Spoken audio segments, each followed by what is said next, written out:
Indo agora para o Rio de Janeiro, ontem tivemos um amistoso pela Taça Gerson Didi, né? O Fluminense. É um amistoso pré-brasileirão para testar o elenco, ver como é que os times estão. Para dar risco, né? Os jogadores. O jogo terminou em 1-1 e eu destaco logo de cara a atuação de uma jovem que o Botafogo contratou, marcou seu primeiro gol, não é, Vitor? É verdade, grata surpresa para os torcedores do Botafogo, Matheus Babi, macaense. Bom, é um bom jogador, tem futuro. Vamos ver, tomara que seja utilizado aí no decorrer da temporada. Vai ser com certeza, porque é um volume muito grande de jogos em um curto espaço de tempo. Então, acredito que o Autuari vai ser obrigado a rodar muito bem o elenco do Botafogo. Agora, falando do jogo, diferentemente do primeiro jogo, o Botafogo não jogou muito bem. O Fluminense foi um jogo mais ou menos equilibrado, como um clássico mesmo, mas eu achei o Fluminense um pouco mais consistente e mais arrumado. O Fluminense é um time mais bem treinado que o Botafogo. E aí eu achei que o empate acabou ficando de bom grado aí para os dois lados. E, bom, a taça não importa muito, mas esse amistoso é importante para a preparação dos clubes.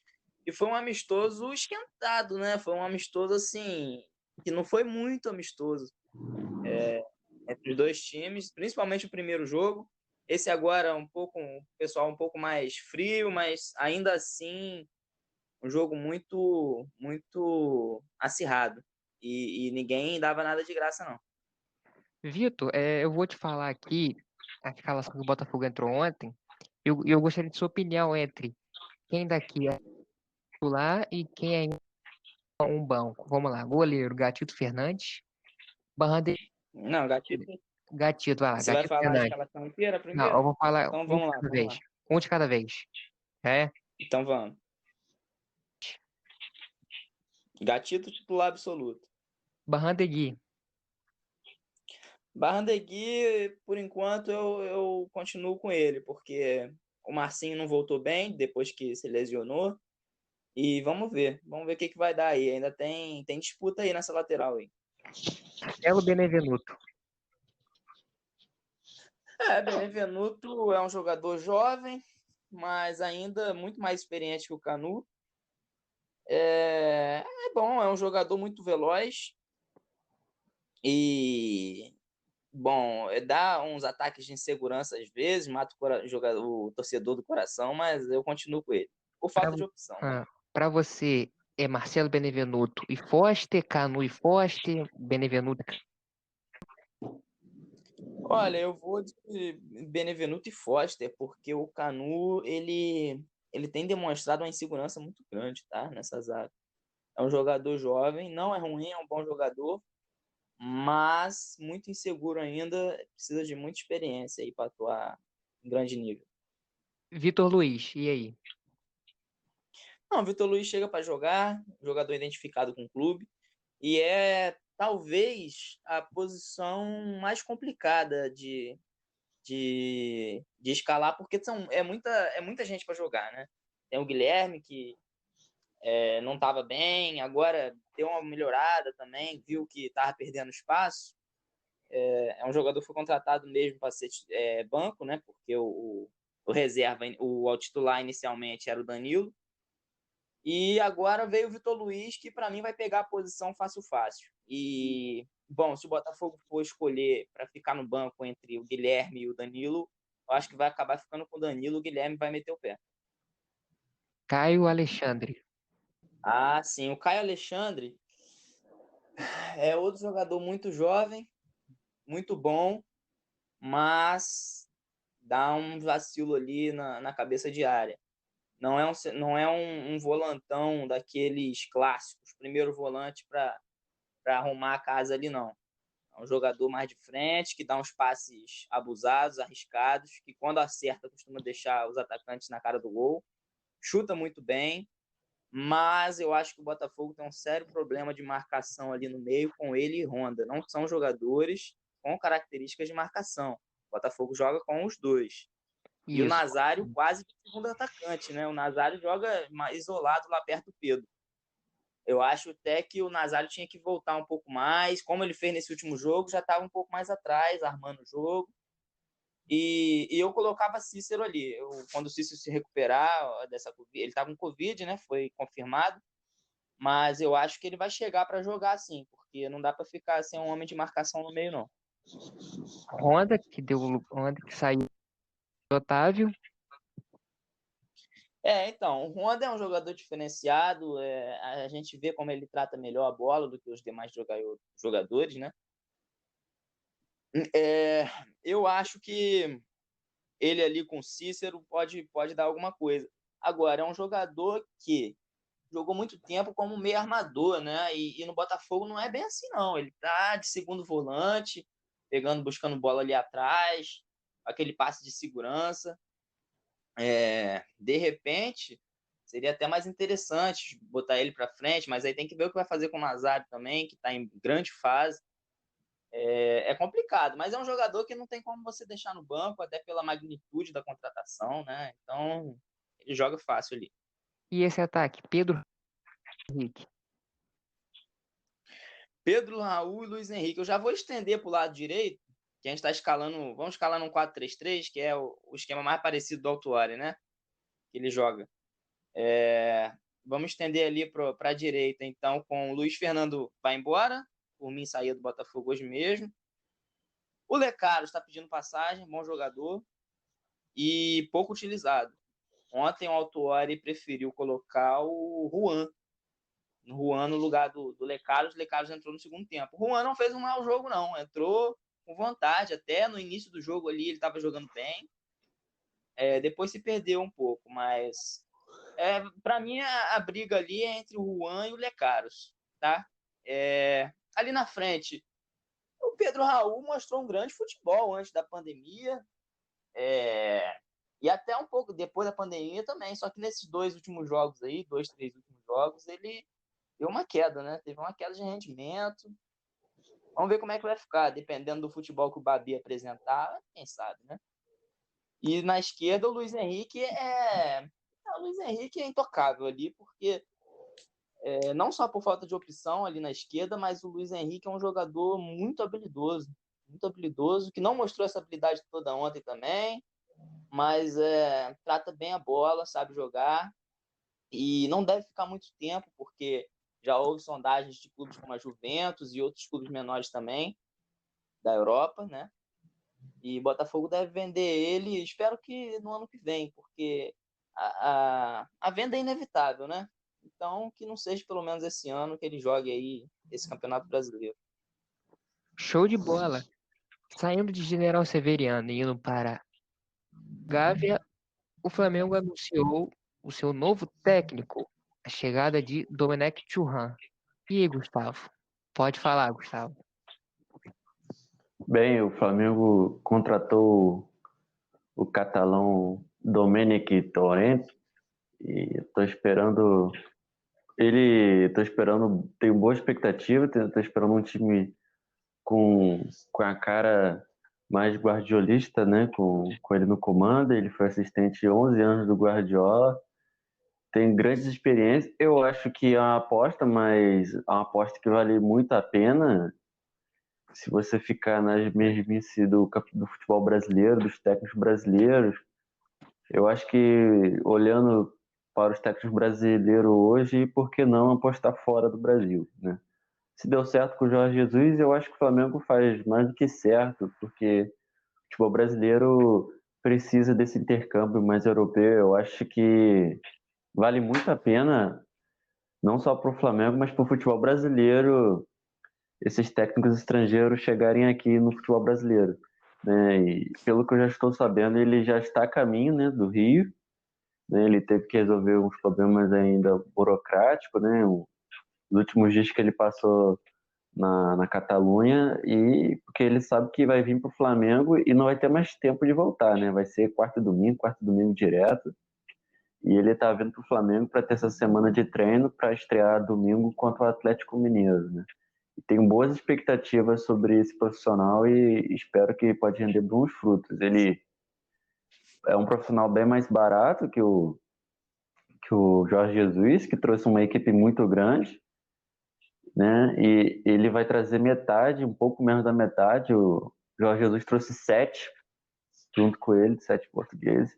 Ele vai trazer 3, né? Vai trazer 2 auxiliares e um preparador físico, provavelmente. Então, acredito que tem tudo para fazer um ótimo trabalho no futebol brasileiro. Ah, não. O primeiro jogo do Nordeste entre Bahia e Ceará, onde o Ceará, do treinador Pepe Guardiola, ganhou 1 do Bahia. E aí, Gustavo, o que você achou do jogo? Bem, nessa semana tivemos, né, a definição dessa final, né? O Bahia eliminou o Confiança por 1-0 com o gol de Daniel, ex-Fluminense. Jogo difícil. O Confiança é o time da terceira divisão e o Ceará passou pelo seu maior rival, Fortaleza, ganhando de 1-0 também. Gol de cabeça do Cal. E nessa final eu estava com boas expectativas em cima do Bahia, né? Mas eu sabia que era um jogo bastante equilibrado. E eu acho 3-1 uma vantagem bem considerável, né? Na terça-feira ter um jogo de volta. Eu acho até meio estranho ter 2 jogos na Bahia, 2 jogos no mesmo estádio, com Pituaçu não faz sentido, né? Mas enfim, o time do Ceará teve uma recuperação muito boa, que ele começou perdendo com o gol do Fernandão, e ele virou o jogo para 3-1. Primeiro gol numa falha da defesa do Bahia, inacreditável. Inacreditável a falha do primeiro gol do Ceará.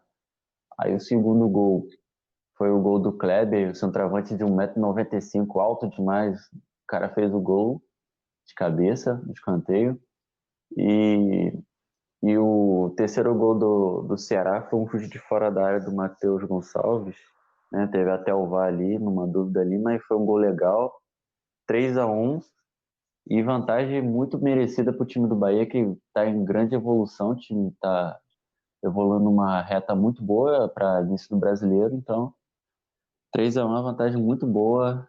Acho muito difícil o Ceará perder esse título com o time encaixado.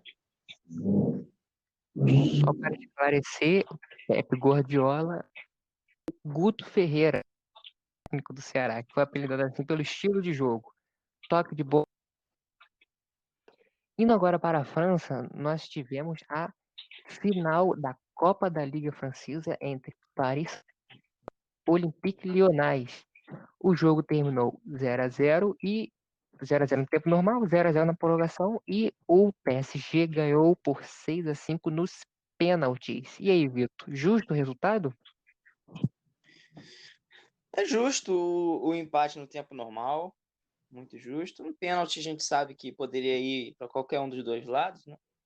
Mas o PSG mostrou que depende muito de algumas aparições das suas estrelas, né? Não só o Neymar, mas o Mbappé também.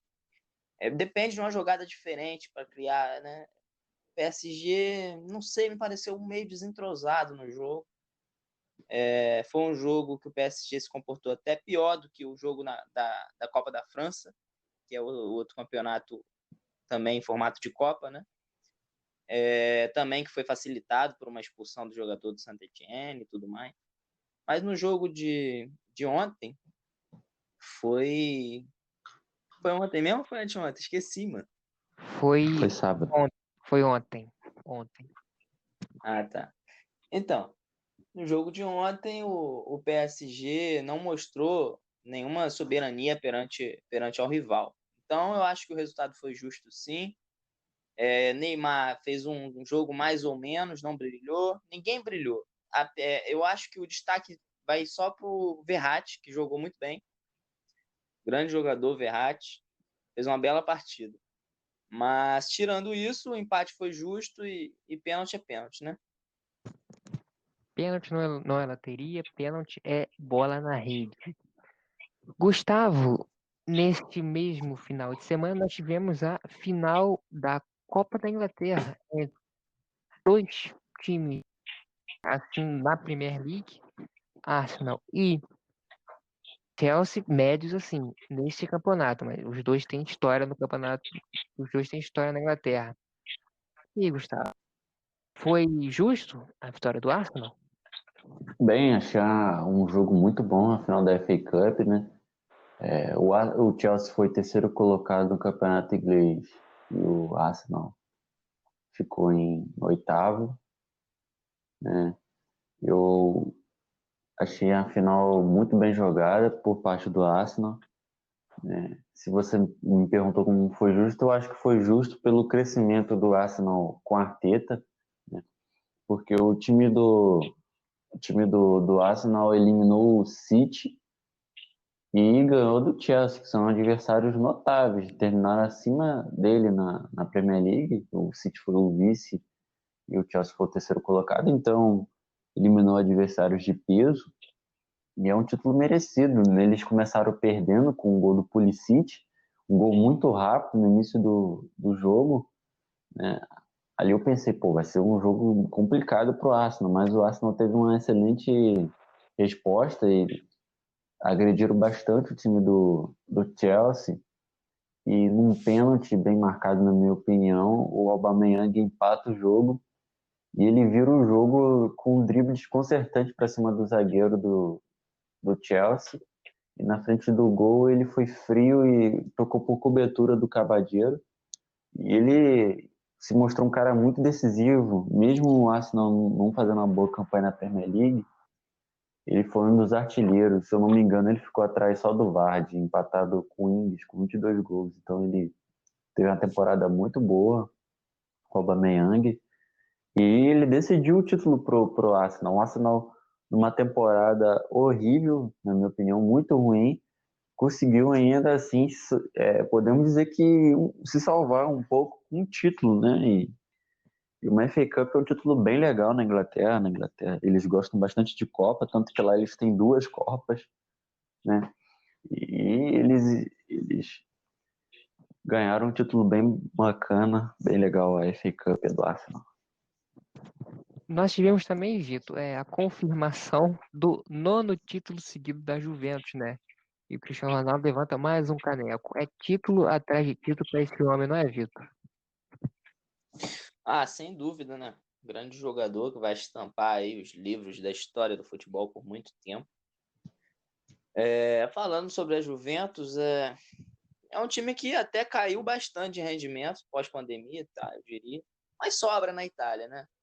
É um absurdo. Nono campeonato, né? Consecutivo. É muito, muito. Não tem.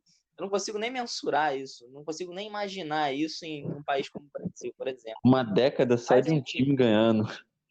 Pois é. Incrível. Mas a Itália tem outros grandes times também que podem aí, não no campeonato, mas em outras competições, na Copa e na Champions, pode incomodar também. E a Juventus pega agora na Champions League. Não, nós vamos falar de Champions League no próximo episódio, então vamos deixar para depois. Fechou, então. Então, é isso. Obrigado, Gustavo. Obrigado, Vitor, pela participação no podcast de hoje. Valeu! Valeu, tamo junto. E falou!